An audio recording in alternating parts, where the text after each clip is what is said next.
성도 여러분 안녕하십니까? 무더운 날씨 속에도 이렇게 하나님께 예배하기 위해서 성전을 찾아주신 우리 모든 성도님들을 진심으로 환영합니다.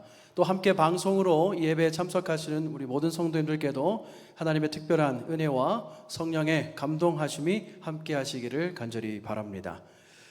오늘은 성경에 나타난 남은 자의 정체성 세 번째 시간으로 함께 하겠습니다. 먼저 함께 본문의 말씀을 함께 읽겠습니다. 시작. 용이 여자에게 분노하여 돌아가서 그 여자의 남은 자손 곧 하나님의 계명을 지키며 예수의 증거를 가진 자들과 더불어 싸우려고 바다 모래 위에 서 있더라. 여기에 성도들의 인내가 있으며 여기에 하나님의 계명들과 예수의 믿음을 지키는 자들이 있느니라. 아멘. 제가 오늘 특별히 이 계시록 14장 12절의 말씀은 한글 킹 제임스 역의 본을 가져왔습니다. 그 의미가 우리에게 더 분명하게 다가오는 것 같아서 가져왔는데요. 여기 이렇게 말씀합니다. 계시록 14장 12절. 여기에 성도들의 인내가 있으며 여기에 하나님의 계명들과 예수의 믿음을 지키는 자들이 있느니라. 예수의 믿음을 지키는 자들이 있느니라. 오늘 저와 여러분 또 이 자리에 함께한 모든 성도님들 그리고 방송으로 함께하신 우리 서울중앙교 모든 성도님들이 다 함께 우리는 하나님의 마지막 때의 남은 자들로서 이 자리에 함께하고 있다고 생각합니다. 여러분 이 사실 믿으십니까? 예, 그렇다면 오늘 우리가 이 성경의 내용을 통해서 특별히 요한계시록의 내용을 통해서 남은 자의 특징에 대하여 정체성에 대하여 살펴볼 때 우리 하나님께서 특별한 은혜와 또 성령의 감동을 허락하시기를 간절히 소망합니다. 지난 시간을 잠시 정리하겠습니다. 지난 시간에는 요한계시록의 남은 자, 특별히 그들이 종말적인 선포의 공동체라는 사실을 중점으로 살펴보았습니다. 용어로서의 남은 자, 계시록에 나타난 남은 자는 로이포스, 올리고스 두 가지 단어가 사용되었습니다. 각각 구원받은 무리, 또 교회, 또 전체 교회, 교회의 일부 혹은 소수, 그리고 임박한 시간 등에 사용되었습니다. 그리고 요한계시록에 나타난 남은 자 개념의 핵심 다섯 가지는 첫 번째 요한 자신입니다. 예수의 환난과 참음에 동참하였고 예수를 증거하는 것으로 인해서 핍박을 받았던 그 자신부터 남은 자의 일원이었습니다. 두 번째 2장과 3장 그리고 20장 19장에 거듭 나타나는 이기는 자는 각 시대에 따라 시대를 통해 믿음의 시련을 이긴 자들을 말합니다. 그래서 그들의 삶 가운데서 믿음의 시련에 맞서서 하나님을 붙들고 예수님을 붙들고 이겨낸 삶의 믿음의 선포자들을 말하는 것입니다.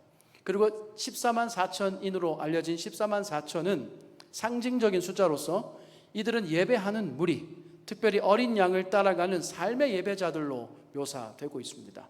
또 마지막 두 가지 남은 자의 개념이 나타나는 부분은 두 증인과 제사장 나라였습니다. 두 증인은 우리가 잘 아는 대로 예언 기별 가운데서 중세 암흑기간에 핍박받았던 하나님의 말씀인 성경, 신약과 구약을 말하죠. 또한 더 나아가서 의미를 확대하면 말씀을 증거하는 하나님의 백성들이라고 할 수도 있을 것입니다. 교회인 것이죠. 제사장 나라는 말씀의 수호자요 예배자이며 구원과 은혜의 선포자가 바로 남은 자의 특성이라는 사실을 계시록이 말하고 있다는 사실을 보았습니다. 특별히 이 모든 것의 배경에 크게 작용하는 것 가운데 하나가 출애굽기에 나타난 여러 가지 사건들이었습니다. 출애굽의 주제들은 이 계시록 전반에 걸쳐서 연결되어서 계시록에 나타난 남은 자 사상을 더 풍성하게 해줍니다. 그래서 계시록에 나타난 출애굽 모티브에는 첫 번째는 재앙에서 살아남은 자들의 개념이 들어있고 두 번째는 그래서 하나님의 구원과 그 신실한 약속을 선포하는 선포자들의 개념이 들어있습니다. 이 내용들을 지난 시간 살펴보았는데요. 오늘은 이제 본격적으로 더 좁혀서 계시록 12장부터 14장에 나타난 남은 자의 특징과 정체성을 좀 살펴보겠습니다. 우리가 잘 아는 대로 오늘 읽은 본문의 말씀처럼 그들은 하나님의 계명을 지키고 예수의 증거를 가지고 예수 믿음을 가진 자들입니다. 그리고 그들은 인내하는 백성이며 새 천사의 기별을 담대하게 선포하는 자들이죠. 1번부터 3번까지 오늘 주로 살펴보게 될 것입니다. 4번, 5번이 는 다음 시간에 하겠습니다. 원래 오늘까지 다 끝내려고 했는데 내용을 준비하다 보니까 내용도 좀 내용이 좋고 많아져서 1시간만 더 이 내용을 좀 연결해서 하도록 하겠습니다. 그래서 다음 주에 4번, 5번까지 하고 이 모든 남은 자, 성경에 나타난 남은 자, 특별히 계시록으로 좁혀서 남은 자 개념 혹은 남은 자 신학에 대한 내용을 마무리하고자 합니다. 다음 시간에 아마 조금 더 또 깊은 내용들이 나올 것 같습니다. 우선 하나님의 계명을 먼저 좀 살펴보겠습니다. 여러분, 우리가 남은 자로서 가져야 할 첫 번째 특성, 바로 하나님의 계명을 지키는 것입니다. 우리가 읽은 말씀처럼 계시록 12장 17절과 14장 12절에서 분명히 하나님의 계명을 지키는 것이 남은 자의 특성이다라고 말하고 있어요. 그런데 이 하나님의 계명에 대한 여러 주석들의 의견이 있습니다. 사실 하나님의 계명은 여러 가지를 지칭합니다. 성경에서 모세오경 토라를 말할 때 쓰이기도 하고요, 또 십계명을 말하기도 하고 그 십계명의 각 계명을 말할 때도 쓰입니다, 이 용어가. 그런데 계시록에 나오는 하나님의 계명은 특별히 십계명을 향하여 집중되어 있습니다. 여기 하나님의 계명이라고 하는 원어 엔톨레는 계시록에서 우리가 읽었던 12장 17절과 14장 12절에만 나오는 단어입니다. 그리고 특이점은 이 엔톨레라는 하나님의 계명이라는 단어는 반드시 테레오, 지킨다라는 단어와 함께 짝을 이루면서 나타나고 있다는 것이죠. 그런데 우리가 지킨다라고 할 때 어떤 생각이 드십니까? 하나님의 계명을 지킨다, 안식일을 지킨다, 말씀을 지킨다, 뭔가 좀 뭐랄까요? 의무감과, 또 볼륨 좀 줄여주세요. 의무감과 약간 수동적인 그런 느낌이 좀 있을 수 있어요. 그런데 사실 이 테레오라는, 지키다라는 동사의 뜻은 굉장히 좀 더 포괄적이고 또 깊은 의미를 가지고 있고, 특별히 능동적이고 적극적인 의미를 가지고 있어요. 여기 테레오라는 이 동사의 뜻은 경계하다, 뭐 간수가 감옥을 지키는 것, 경계하는 겁니다. 군인이 자신의 초소를 지키는 것, 그런 경계한다는 뜻이 있고, 그러니까 굉장히 사실은 볼 때는 수동적이지만 그 의미에 있어서는 전혀 수동적이지 않고 굉장히 절박한 것이죠. 굉장히 중요한 것입니다. 또 보호한다. 그래서 하나님의 보호하심과 관련하여 이 단어가 많이 사용됩니다. 또 흥미로운 사실은 통치한다는 말이 있어요. 그러니까 하나님의 계명을 지킨다라는 말이 조금 확대해서 의미를 해석하면 통치한다, 하나님의 통치하심을 선포한다라는 말까지 의미까지 이어질 수 있는 것입니다. 그리고 또 중요한 것은 정결케 한다는 뜻이 있어요. 그래서 하나님의 계명을 지킨다는 것은 내가 하나님 앞에서 거룩하게 정결케 된다는 것을 의미하죠. 그래서 하나님의 계명이라는, 요한계시록에 나타난 하나님의 계명, 남은 자의 특성을 말할 때 나오는 하나님의 계명은 주로 계시록에서는 십계명을 가리키는 것으로 보입니다. 그리고 계시록 외에도 마태복음 15장과 마가복음 7장, 로마서 13장과 야고보서 2장 등에서 이 단어는 특별히 십계명을 향하여 사용되었습니다. 그리고 추가적으로 그 배경과 구조 속에서도 이것이 십계명과 밀접한 연관이 있다는 사실은 우리는 충분히 발견할 수 있는데요, 12장과 14장의 앞 뒷부분, 그러니까 11장과 15장 초반이죠, 그 부분들이 공통적으로 어떤 내용이 나오냐면 지성소 이상이 나옵니다. 하늘 성전의 지성소 이상이 이 12장과 14장을 딱 이렇게 감싸고 있습니다. 그런데 그 지성소 가운데서 특별히 언약궤, 하늘 지성소 안에 있는 언약궤와 증거의 장막이 앞뒤로 나와서 이 12장과 14장의 내용이, 주 내용이 십계명의 명과 연결되고 있음을 그 배경적으로 보여주고 있어요. 그리고 본문에서도 이렇게 요한계시록에 나오는 십계명의 모습은 매우 분명합니다.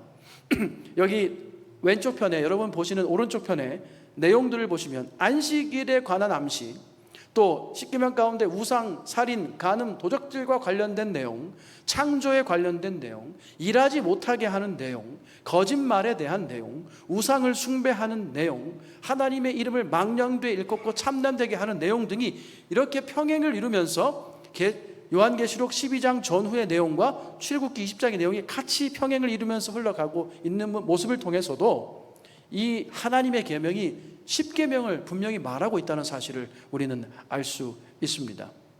그래서 출애굽 모티프가 여기에도 녹아 있는 것입니다.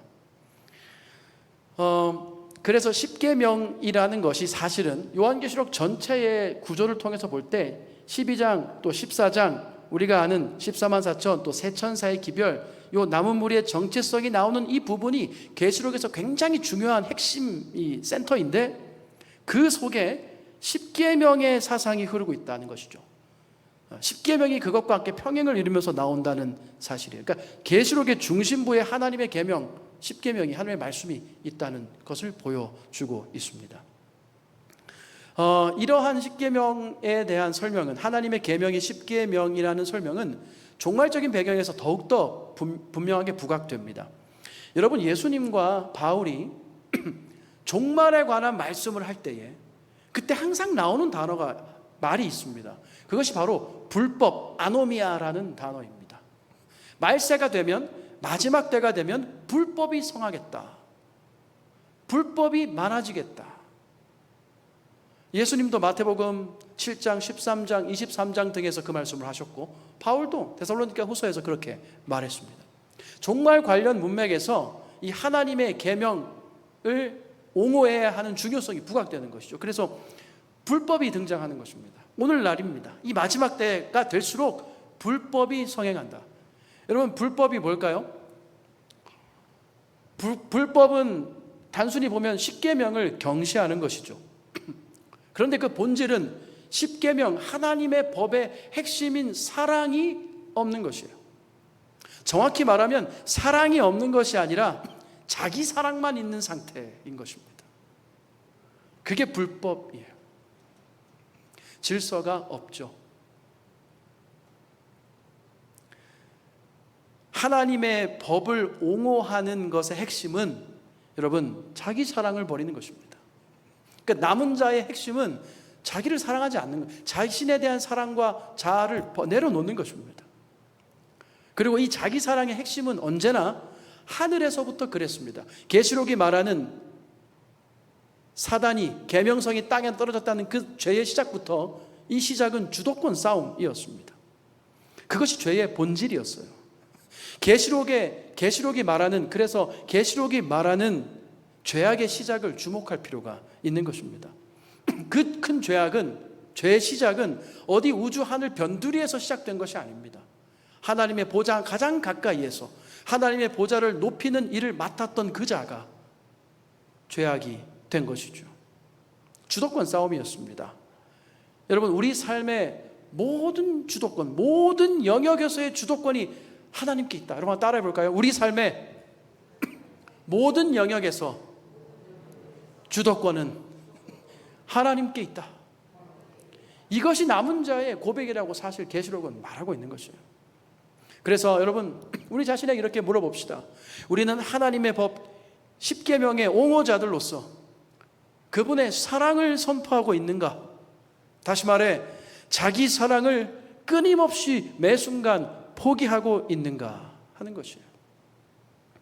이것을 위해 우리는 늘 씨름하고 또 깊이 묵상해야 하는 것입니다. 여기 또 한 가지 주목할 것은 다니엘 7장과 8장 그리고 계시록 12장 13장이 연결되고 있다는 사실인데, 특별히 하나님의 계명과 관련하여, 불법과 관련하여 이렇게 연결되고 있습니다.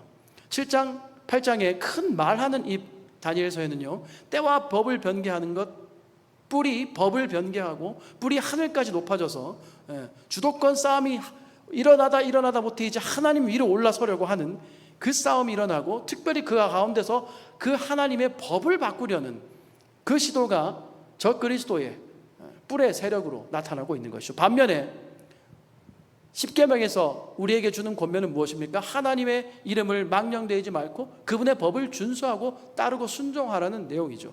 그래서 계시록과 다니엘에 같이 이렇게 불법에 대한 내용이 평행을 이루면서 남은 자의 특성인 하나님의 계명을 지키는 것이 십계명의 말씀을 우리가 온전히 따르는 것이다. 십계명을 옹호하고 그것을 우리 삶의 원칙으로 받아들이는 것이다 라고 말하고 있는 것입니다. 더 나아가서 십계명의 본질인 하나님의 사랑의 법이 우리의 법이 되도록, 그래서 불법의 상태가 되지 않도록 자기 사랑을 끊임없이 내려놓는 것, 그것이 마지막 때에 남은 자가 가진 하나님의 계명을 지키는 것이다. 이렇게 요한계시록이 말하고 있는 것이죠. 여러분, 어떻게 우리 자신의 때로 집중되는 모습들, 우리의 시선들, 또 어쩔 수 없이 죄인이라서 내 중심적으로 이루어지는 모든 우리의 부족한 부분들을 다 내려놓고 하나님의 계명을 참되게 지키며 십계명의 그 사랑의 정신을 옹호하는 그런 선포자들로, 그런 계명의 옹호자들로 살아가기를 결심하게 되시는 여러분과 제가 되기를 간절히 소망합니다. 그래서 특별히 종말론에서 계시록 배경 가운데 차지하는 이 하나님의 계명의 역할은 이렇습니다. 요한계시록에서 하나님의 계명을 지킨다는 의미는 거룩한 십계명을 따라 살아가는 복음의 선포를 말한다. 요한계시록이 말하는 남은 자들은 안식일 계명을 포함한 십계명을 충실히 따르며 말씀의 적극적인 옹호자와 전파자로 살아간다. 아울러 마지막 때의 악의 세력은 하나님의 말씀, 특별히 십계명의 본질인 사랑을 왜곡하고 거룩한 예배의 날 안식일을 훼손한다. 이렇게 되지 않도록 해야 한다는 것입니다. 또 인간의 자기 사랑을 부추겨서 하나님의 주도권을 공격하게 한다. 하나님의 계명을 가졌다. 하나님의 계명을 지킨다. 우리가 남은 자로서 하나님의 계명을 지킨다. 붙들고 산다는 의미가 지금 살펴본 이런 내용들이 담겨 있다는 것이죠. 여러분, 하나님의 계명이 우리 삶의 중심이 되고 하나님의 사랑이 우리 삶의 중심이 될 때 우리는 비로소 진정한 남은 자들로 서게 될 줄로 믿는 것입니다. 두 번째는 예수의 증거입니다. 우리가 잘 아는 대로 예수의 증거는 뭐죠? 대언의 영이라고 우리가 다 외우지 않습니까? 그죠? 예수의 증거는 대언의 영이다. 용어를 먼저 좀 살펴보면요, 텐 마르투리안 예수죠. 여기 이제 논란이 좀 있는데 이게 뭐 소유격인데 주격의 소유격이냐 목적격의 소유격이냐 뭐 이런 논란이 좀 있습니다. 어쨌거나 두 가지 다 뭐 크게 무리가 없는 것으로 이해되지만 주로 우리가 주격적 소유격으로 재림교회는 그 강조점을 두는 편입니다. 좀 살펴볼게요. 이 텐 마르투리안 예수의 증거는 계시록 1장 2절 9절 컴프레셔 좀 없애주세요. 자꾸 누가 거는 것 같아요. 계시록 1장 2절 9절 그 다음에 12장 17절 그리고 19장 10절에는 두 번이 나옵니다. 우리가 살펴보겠는데요. 그 다음 20장 4절 등에 6번이 나옵니다. 그러니까 예수의 증거 텐 마르투리안 예수가 계시록에 굉장히 많이 나와요. 6번이나 등장을 하는 단어입니다. 표현이에요. 이 표현의 좀 배경을 좀 살펴보면 이렇습니다. 요한복음과 요한의 글에서 이 말이 21번이나 사용되었어요. 그런데 주격적인 소유격으로 14번 이상 사용되었습니다. 그래서 이 말이 뭐뭐에 관한 증거로 사용될 경우에 주로 주격적인 소유격으로 사용됩니다. 그러니까 예수님에게 종속된 예수님의 증거라는 것이죠.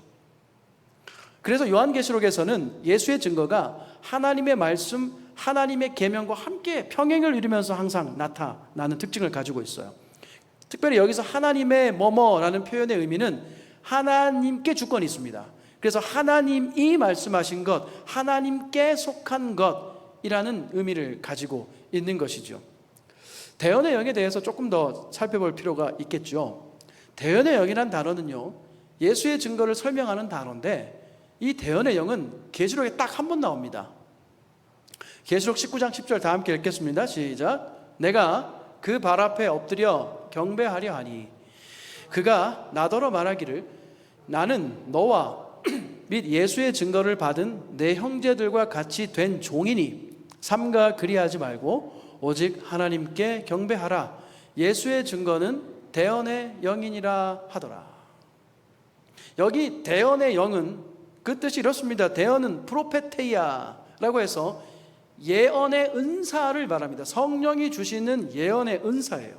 혹은 예언자 혹은 선지자의 말씀을 뜻합니다. 그리고 이 영은 우리가 잘 아는 대로 푸니우마, 바람이라고 하죠. 호흡, 생명, 영혼으로도 쓰이고 특별히 성령의 뜻으로 쓰이죠. 근데 흥미로운 사실은 이 성령이라는 단어 푸뉴마의 뜻이 바람, 공기를 움직이는 것을 설명할 때 나타내는 단어예요. 푸뉴마 하면 바람을, 공기를 움직이는 것을 말해요. 그래서 성령의 역사를 그렇게 묘사하는 것입니다. 근데 이 대언의 영은 딱 한 번 성경에 나오는데 부연 설명도 없어요. 자세하게 성경이 말을 하지 않습니다. 그래서 왜 그런가 하고 학자들과 사람들이 좀 연구를 했더니 이유가 좀 있어요. 그 말은 이미 이 대언의 영이라는 표현이 1세기의 독자들에게, 그 당시 독자들에게는 매우 친숙한, 잘 알려진 표현이었다는 것입니다. 그래서 그들은 이미 이 단어를 예언의 선물을 나눠주시는 성령의 능력으로 이해했다는 것이에요. 좀 증거들을 좀 보면 우선은 이 관련된 설명이 어디에도 잘 없지만 가장 유사한 내용이 바로 고린도전서 12장과 에베소서 4장입니다.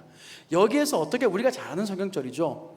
고린도전서 12장 10절에는 어떤 이에게는 능력 행함을, 어떤 이에게는 예언함을 주시나니 라고 하면서 이 말을 유사한 표현을 하고 있습니다. 에베소서 4장 11절에도 그가 혹은 사도로, 혹은 선지자로, 혹은 복음 전하는 자로라고 은사들을 설명하면서 선지자의 은사, 즉 예언의 은사를 설명하고 있는 것이에요. 그리고 특별히 탈굼과, 그러니까 히브리 성경의 아람어 번역본이죠. 주석이 좀 첨가됐습니다. 아람어 번역본인 타르굼에 보면 그 용례에서 이 대언의 영은 선지자의 말씀, 그 예언의 영으로 여러 번 나오고 있다는 것이에요. 예를 들면 창세기 41장 39절 탈굼역에 보면 요셉, 그리고 민수기 20장에 보면 요셉과 모세가 대언의 영을 가졌다라고 표현되어 있습니다. 그러니까 여기 계시록에 나오는 대언의 영이라는 표현은 막연한 성령의 역사, 일반적인 성령의 사역이 아니라 특별한 성령의 은사, 특별히 예언에 관한 은사라고 얘기하고 있는 것입니다. 그래서 계시록에 나오는 대언의 영은 그냥 일반적인 성령의 역사가 아닙니다. 매우 특별한 예언의 은사, 예언의 선물, 예언의 말씀인 것이죠. 매우 큰 의미가 여기에 담겨 있는 것입니다. 그리고 추가적으로 여기에 가지다, 예수의 증거를 가지다라고 할 때 이 가지다라는 말, 에코라고 하는 단어는 굳게 지킨다는 뜻을 가지고 있어요. 또 어디에 붙들려서 매달린다는 뜻을 가지고 있습니다. 그래서 이런 여러 설명들을, 근거들을 볼 때 이미 그 당시에는 대언의 영이라고 하면 예언의 은사, 예언의 말씀을 말하는 것으로 널리 인식되고 있었다 하는 것입니다. 그래서 대언의 영에 관한 내용을 정리하면 가장 핵심되는 성경절을 통해서 우리가 좀 살펴볼 수 있는데요. 사도행전 2장 17절입니다. 제가 정말 좋아하는 말씀인데 함께 읽어보겠습니다. 시작. 하나님이 가라사대 말세에 내가 내 영으로 모든 육체에게 부어주리니 너희 자녀들은 예언할 것이요 너희의 젊은이들은 환상을 보고 너희의 늙은이들은 꿈을 꾸리라. 그때에 내가 내 영으로 내 남종과 여종들에게 부어주리니 저희가 예언할 것이요. 요엘서 2장 28절 그 원류가 되는 말씀이죠. 제가 읽겠습니다. 그 후에 내가 내 신을 만민에게 부어주리니 저희 자녀들이 장래의 일을 말할 것이며 너희 늙은이는 꿈을 꾸며 너희 젊은이는 이상을 볼 것이며. 아멘. 예수의 증거는 대언의 영이고 대언의 영은 특별한 예언의 선물입니다. 영감의 말씀이죠. 특별히 여러분, 이 영감의 말씀, 영감의 글, 이 예언의 선물이 얼마나 널리 이 마지막 때의 복음을 선포하고 있습니까? 여러분, 예언의 신이 얼마나 널리 번역되고 얼마나 많은 사람들의 손에 쥐어졌는지는 우리가 이미 다 알고 있습니다. 우리 역시 그러한 예언의 말씀에 감동된 자들로 여기 함께 있는 것이죠. 그래서 사실 이 대언의 영은요, 증거하고 선포하는 영입니다. 여러분, 대언의 영이 예언의 신 책이다 라고만 생각하는 것은 절반밖에 이해하지 못한 것이에요. 우리가 예수의 증거, 대언의 영을 가지고 있다, 남은 자들이다라고 할 때 우리에게 예언의 말씀이 있다, 이 책이 우리 손에 있다라고 하는 것까지 이해는 절반밖에 이해가 없는 것입니다. 더 본질적인 중요한 의미는 뭔가 하면 그 예언의 영이 바로 그 복음을 선포하는 영이라는 것입니다. 증거하는 영이라는 것이에요. 그래서 우리가 예수의 증거 곧 대언의 영을 가졌다는 것은 선포의 영을 가졌다는 것입니다. 사랑하는 우리 서울중학교 성도 여러분, 우리가 남은 자로서 대언의 영을 가졌다고 할 때 우리에게 선포의 영이, 증거하는 선포의 영이 충만하게 되기를 바라는 것입니다. 오순절 사건이에요. 이 사건의 배경은 사도행전 2장 17절은 오순절 사건을 말하고 있습니다. 바울이 그 32절에 가서 이렇게 마지막에 얘기하죠. 우리가 그 오순절 사건을 말하면서 다 이 일의 증인이다. 증인이다. 이른 비가 내려서 예언을 하고 방언을 하고 특별한 성령의 은사를 받아서 성령의 선물에 휩싸였던, 감동되었던 그 사람들을 보면서 그 사건을 통해 바울은 우리가 다 이 일의 증인이다라고 말하고 있는 것이에요. 여러분, 오늘 우리는 증인입니까? 여러분, 오늘 우리는 증인으로 살아가고 있습니까? 선포자로 살아가고 있습니까? 그것이 남은 자의 첫 번째 정체성이라는 거예요. 중요한 정체성이 증거하고 선포하는 자라는 것입니다. 영원한 복음을 선포하는 영입니다. 그것이 대언의 영이에요. 꿈과, 여기 본문에 나오는 꿈과 이상과 예언, 여러분 이게 뭡니까? 다 재림기별이잖아요. 우리가 가지고 있는 그 소중한 재림기별 아닙니까? 그것을 선포하는 영이 남은 자들의 대언의 영이라고, 그들이 가지고 지키고 매달리는 대언의 영이라고 오늘 말씀은 우리에게 권면하고 있는 것입니다. 사랑하는 여러분, 우리 안에 선포하는 성령의 대언의 영, 예언의 능력이, 선물이 충만하게 되시기를 주님의 이름으로 간절히 호소합니다. 그래서 대언의 영은요, 이렇게 정리됩니다. 특별한 성령의 은사예요. 예언입니다. 그러니까 남은 백성이 대언의 영을 가졌다라고 할 때 요한계시록에 나타난 예수의 증거는 성령의 특별한 은사로서 예언의 영을 말하는 것입니다. 이는 성령의 일반적인 사역과 능력을 넘어서 남은 자와 관련하여 주어지는 특별한 예언의 선물입니다. 재림교회는 남은 교회로서 특별한 선물인, 예언의 선물인 엘렌 화이트 여사의 영감의 글을 가지고 있습니다.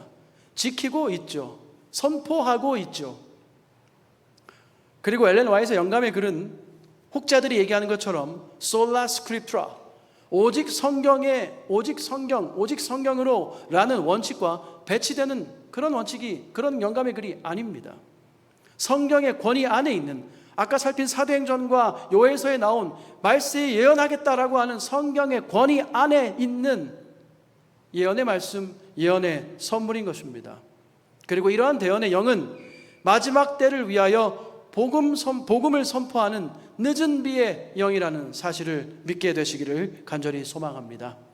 오늘 우리가 하나님의 남은 자들로서 마지막 때를 살아가는 제7일 안식일 예수 재림교회의 성도들로서 우리가 그 정체성을 논할 때에 가장 중요한 것 중에 하나가 대언의 영, 예수의 증거라는 것이에요. 그것은 예언의 말씀, 예언의 은사, 예언의 선물이고 특별히 그것을 선포하는 것에 있다라고 성경은 말하고 있는 것입니다. 이제 마지막 세 번째는 예수 믿음, 예수의 믿음입니다. 계시록 14장 12절에 읽었던 말씀이죠. 그 핵심은 이 믿음이 누구의 믿음이 아니에요? 누구의 믿음이 아니라고요? 사람의 믿음이 아니라는 것입니다. 여기 그래서 분명히 예수의 믿음이라고. 여러분, 요한계시록이 누구의 계십니까? 계시록 1장 1절 누구의 계십니까? 예수 그리스도의 계시다. 저는 요한계시록이 정말 감동적인 책인 첫 번째 이유는 그 첫 단어가 예수 그리스도이기 때문이에요. 요한이 고민하지 않았겠습니까? 아, 내가 이 놀라운 계시를, 이 이상을 어떻게 기록을 시작할까 할 때 그의 마음에 가장 선명하게 들었던 그 단어가 예수 그리스도였다는 것이에요. 예수 그리스도의 계시다. 나 요한의 계시가 아니라는 거예요. 선지자들의, 사람들의 계시가 아니라는 것입니다. 여기 예수 믿음 마찬가지예요. 예수의 믿음 하나씩 보겠습니다. 여기 10, 15 예수라고 할 때 이 말은 예수예라는 뜻이에요. 그래서 소유격인데 이것도 역시 주격적이냐 목적격적이냐 논란이 좀 있습니다. 두 가지로 다 보아도 제가 볼 때 큰 무리가 없습니다. 그러나 우리가 주격에 좀 더 강조점을 재림교회가 두는 경향이 있죠. Faith of Jesus, 예수님의 믿음이에요. 예수님께 속한, 예수님이 주인 되시는 믿음인 것입니다. 그래서 이 의미의 핵심은 히브리서 12장 1절의 말씀처럼 믿음의 주요 온전케 하시는 예수에 있는 것입니다. 우리가 남은 자의 특성으로 가지고 있는 예수 믿음, 예수의 믿음이라고 할 때 그것의 핵심이 믿음의 주요 온전케 하시는 예수 그분에게 있다는 거예요. 그래서 이 믿음은 예수님에게서부터 나온 믿음입니다. 디모데후서 3장의 말씀처럼 예수 그리스도 안에 있는 믿음이에요. 두 번째는 예수를 믿는 믿음입니다. 사도행전 16장 31절의 말씀처럼 가로되 주 예수를 믿으라 할 때 그 권면처럼 예수님을 믿는 믿음이에요. 예수님을 향한 믿음입니다. 세 번째는 예수님께서 가르쳐 주신 진리와 교훈입니다. 디모데전서 6장 3절의 말씀처럼 예수의 말씀과 경건에 관한 교훈인 것입니다. 성경과 특별히 계시록의 본문들은 이 예수 믿음에 대하여 예수님께 속한 예수님의 믿음, 주격적 소유격 의미를 강조하고 있어요. 이 믿음의 핵심은 믿음의 주인이신 예수님인 것입니다. 여러분, 그리고 이 믿음의 본질은 무엇일까요? 이 믿음의 본질은 예수님의 겸손입니다. 믿음의 주인이, 내가 오늘 누리는 이 믿음, 나에게 주신 이 믿음의 축복, 이 모든 것의 주인이 예수님이시다, 나의 주님께 있다 라고 고백하는 그 겸손, 그 구원에 관련, 나의 구원에 관련하여 어떤 공로를 드러내거나 자랑하는 믿음이 아니라 예수만 높이고 예수만 자랑하고 예수만 사랑하고 예수만 섬기는 겸손의 믿음이 그 핵심인 것입니다. 오늘 남은 자들로 살아가는 우리 서울중앙의 성도들이시여, 이러한 겸손의 믿음, 예수님께 속한, 예수님이 주인 되시는 예수님으로부터 이르러 오는 그 믿음이 오늘 우리가 가진, 우리가 붙드는 예수의 믿음이 되기를 간절히 소망합니다. 그래서 엘렌 화이트는 예수의 믿음을 이렇게 균형 있게 이해했습니다. 우선 그것은 신약에 나타난 예수의 모든 가르침입니다. 남은 자는 십계명과 율법뿐 아니라 그 말씀의 본체이신 예수의 모든 가르침에 충실하다, 충성한다. 또 남은 자는 하나님의 말씀을 부지런히 연구하는 자들이다. 어떤 자들이라고요? 남은 자들은 하나님의 말씀을 부지런히 연구하는 자들이며 세계의 모든 지역에서 하나님의 말씀을 뭐하도록? 선포하도록 부르심을 받았다는 것이요. 또한 남은 자들은 믿음의 주인이신 예수를 믿는 믿음, 즉 율법과 복음을 분리하지 않는 자들이다. 이것이 와이프인의 이해입니다. 그러나 여러분, 우리가 잘 아는 대로 사단도, 와이프인도 언급한 것처럼 사단도 뭘 연구해요? 큰일 났습니다, 여러분. 누가 지금 뭘 연구해요? 사단도 성경을 어떻게 연구해요? 세상에나 그 똑똑한 사단이 성경을 어떻게 연구한다고요? 부지런히 연구하고 있다고요. 큰일 났습니다. 지금 사단이 성경 연구 집회를 하고 있다는 거예요.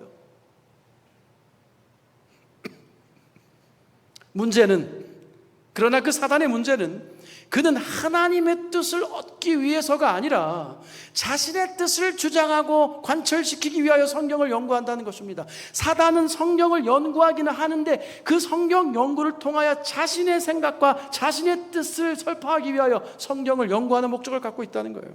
심지어 성경을 자신의 주장을 뒷받침하는 요소로 만들어버린다는 것입니다. 그러므로 특별한 의미에서 오늘 마지막 때를 살아가는 여러분과 저 남은 자들이 지켜야 할 예수의 믿음은 말씀 앞에서 자신의 주장을 꺾는 십자가의 길입니다. 아멘. 말씀 앞에서 내 모든 주장을 산산이 가루처럼 부서뜨릴 수 있는 믿음, 말씀 앞에서, 그분의 음성 앞에서 나의 모든 생각을 다 배설물로 여길 수 있는 믿음, 나의 모든 공적을 아무것도 아닌 것으로 만들 수 있는 믿음, 자신의 주장을 그리스도의 꺾인 뼈와 함께 꺾을 수 있는 십자가의 길을 가는 믿음인 것입니다. 그들의 믿음은 그래서 예수께로부터 나온 믿음이며 예수께서 가르치신 모든 진리를 최선을 다해 순종하는 믿음입니다. 특별히 자기 부정의 진리를 포함하여. 그래서 여러분, 요한계시록에 나타난, 이제 스크린 안 보여줘도 됩니다. 요한계시록에 나타난 예수의 믿음을 지킨다는 것은 단지 기독교의 잔류에 있다는 의미가 아니에요. 여러분, 우리가 남은 자의 특성으로 하나님의 계명과 예수의 증거와 대언의 영과 예수 믿음을 가지고 있다, 지킨다고 할 때 중요한 것은 그 기독교 무리 안에, 남은 무리 안에 잔류해 있는 것이 아니라는 거예요. 그게 아니라 예수의 가르침을 신실하게 지킬 뿐 아니라 그것을 증거하고 선포하고 나타내며 살아가는 자들이라고 얘기하는 것입니다. 그래서 그 의미의 그 능동성과 적극성, 예수의 믿음을 통해 드러난 남은 자의 특성은 하나님의 말씀을 적극적으로 연구하고 적극적으로 증거하고 적극적으로 선포하는 것이 핵심이에요. 그러니까 여러분, 오늘 우리가 이 교회를 만들고 이렇게 다 모이고 모든 제도와 법과 이 모든 것들을 다 사용해서 이렇게 우리가 함께 합심하여 뜻과 마음을 모아서 그것이 힘들지라도 정말 눈물로, 고통으로, 애씀으로 이것을 함께 이끌고 가는 이유가 뭐냐면 하나님의 말씀을 증거하고 선포하기 위한 것이에요. 개인적으로, 그룹이, 교회 전체가. 우리가 때로 이 복음 선포의 일을 그룹에게 미루지는 않습니까? 이 복음을 증거하는 일을, 예수의 믿음을 선포하는 일을 교회 조직에게 미루지는 않습니까? 성경은 오늘 말씀합니다. 남은 자로서 예수의 믿음을 선포하고 나타내고 증거하는 삶을 살아가는 자들의 모임이 남은 교회라고 말하고 있는 것이에요. 오늘 저와 여러분이 그러한 교회가, 예수 믿음을 적극적으로 선포하고 증거하는 교회가 되시기를 주님의 이름으로 축원합니다. 말씀을 정리하면서 오늘 5번째를 살펴본 것입니다. 몇 가지 질문들 가운데서요, 남은 자의 특징이 뭐냐 오늘 살펴보았습니다. 제가 요즘 느끼는 건 남은 자의 특성 가운데 가장 멋있는 거, 남은 자로 살아가는 자들의, 우리들의 이 남은 자의 특성 가운데 최고가 뭐냐? 뭘까요? 원수지지 않는 것입니다. 남은 자는 원수지지 않는 자들이에요. 우리 아멘 한번 합시다. 남은 자들은 원수지지 않는 자들입니다. 아멘. 더 커야 됩니다. 저 오늘 거기 안 설교 안 끝나요. 집에서 하시는 분들 제가 다 들어요. 자, 남은 자들은 원수지지 않는 자들이다. 아멘. 하나님의 계명이요, 대언의 영이, 예수 믿음이 그런 사랑 아닙니까? 복수하지 않는 자들이에요. 여러분, 복수하지 마세요. 복수하려고 하면 어떻게 되는지 아십니까? 그 상대방보다 더 악해야 돼요. 복수에 성공하려면. 어설퍼갖고는 복수에 성공 못합니다. 그 복수에 성공하려면 그 사람보다 내가 더 악해야만 멋있게 복수를 성공한단 말이에요. 그러니까 그런 거 하지 말라는 거예요. 복수하지 않으면 그게 선으로 악을 이기는 거예요. 특별한 게 아닙니다. 원수진 사람을 막 감동시키려고 억지로 하지 마세요. 안 됩니다. 그러나 그저 우리 자신이 하나님 앞으로 가서 우리 자신부터 그 앞에서 대언의 영으로, 예수의 믿음으로, 하나님의 계명으로 감동될 때, 우리 자신이 그 앞에서 깨지고 부서지고 우리의 자기 사랑을 다 내려놓게 될 때 우리는 복수하지 않는, 원수지지 않는 하나님의 남은 자들이 되는 것입니다, 여러분. 그리고 그 사람도 주께서 감동하신다고 믿으시면 되는 거예요. 그게 남은 자들 아닐까요? 예수만 붙들고 예수님처럼 사는 자들입니다. 말씀만 붙들고 예언의 선물을 붙들고 나아가는 자들이에요. 우리가 그러니까 재림 기별을 가졌다고 하면서 서로 원수지면 안 돼요. 그거는 남은 자가 아닙니다. 다음 시간에 제가 좀 더 하겠지만 어린 양 예수님처럼 복음을 위해서 말없이 끌려가서 죽는 삶,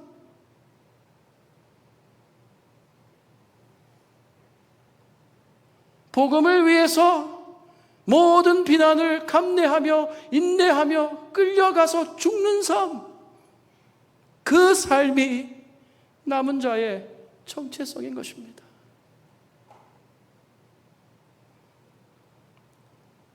사랑하는 여러분, 우리 함께 온갖 종류의 자기 사랑을 내려놓으십시다.